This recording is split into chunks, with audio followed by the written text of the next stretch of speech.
Hello there everyone, it's UXW Bill here with you once again with another video about a turntable. This particular turntable isn't very high-end, but it's something I came across while I was shopping at the Goodwill store with Bizarre Furhead. Shopping at the Goodwill store has definitely become something of a probably bad habit as of late. This turntable isn't anything to write home about. What attracted me to it was the hilarity of the slipmat that came with it. If you're like Bizarre Furhead and the Keykeeper and don't know who these two characters are, I'll be delighted to tell you.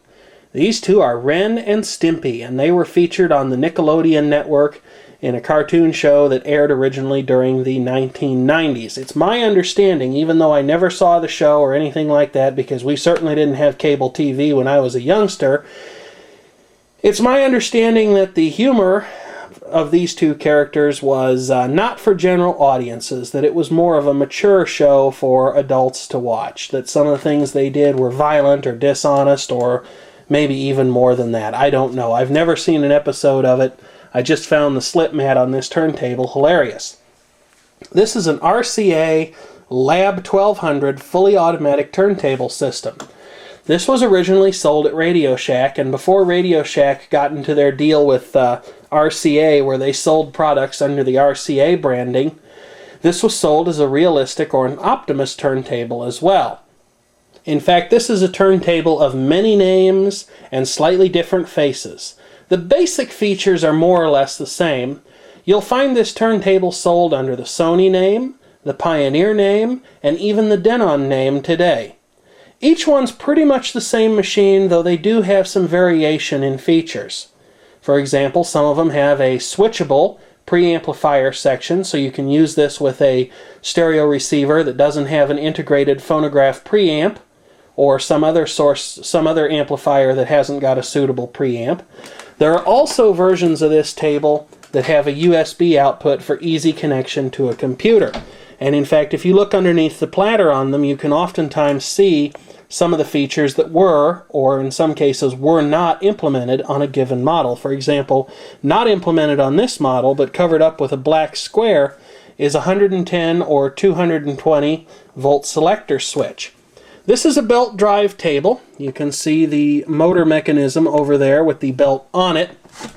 And this particular variation of the table does in fact have the selectable line level output or phono output. And as you can see, since I have the Sansui 5000X receiver sitting here, I'm able to use this turntable with its internal phono preamp bypassed. But I could just as easily hook it up to an auxiliary or tape level input on this Sansui and turn the built-in preamplifier back on.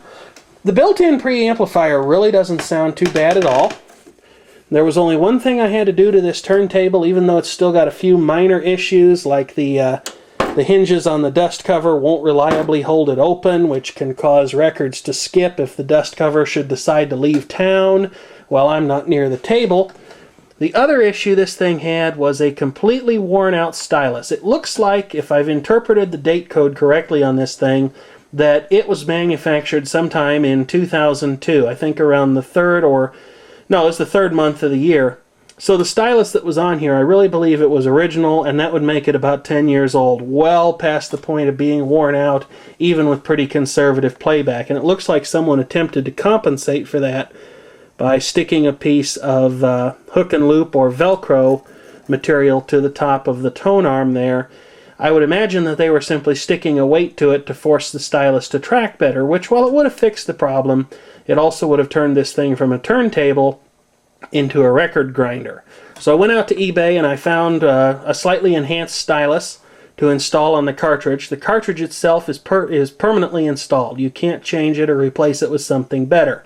So this isn't a turntable for those who like to tinker. What this is a turntable for the person who wants to put a record on and just listen to it.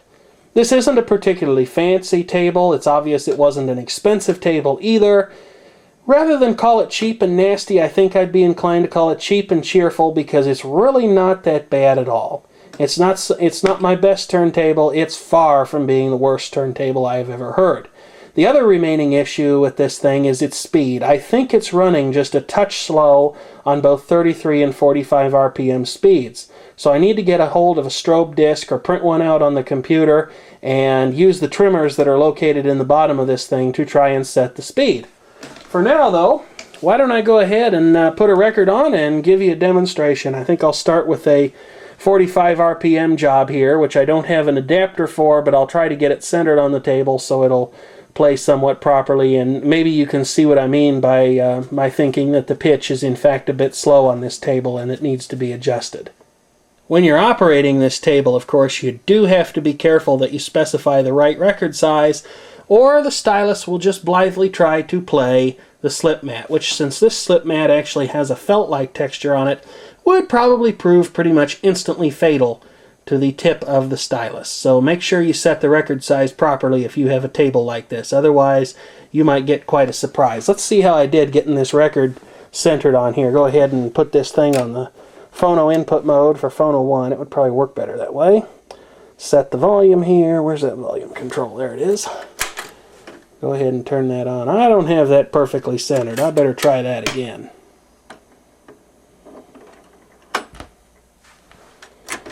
Go ahead and stop that there. You can see the fully automatic aspect of the operation at least. Alright, that's quite a bit better.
Of course, you certainly don't have to let this thing operate itself fully automatically. You can, with the help of the Q button down here, simply press the Q button to raise the tone arm, move it to the point on the record where you want, and when you've got it there, you can release it. Now, the action of this thing going up is kind of abrupt and tends to produce a pop in the speakers. The setting down action, the lowering action, is actually quite a bit smoother and is damped somehow. So here's a demonstration of that, which, if I got this cued right, well, I almost did. It's just about perfect.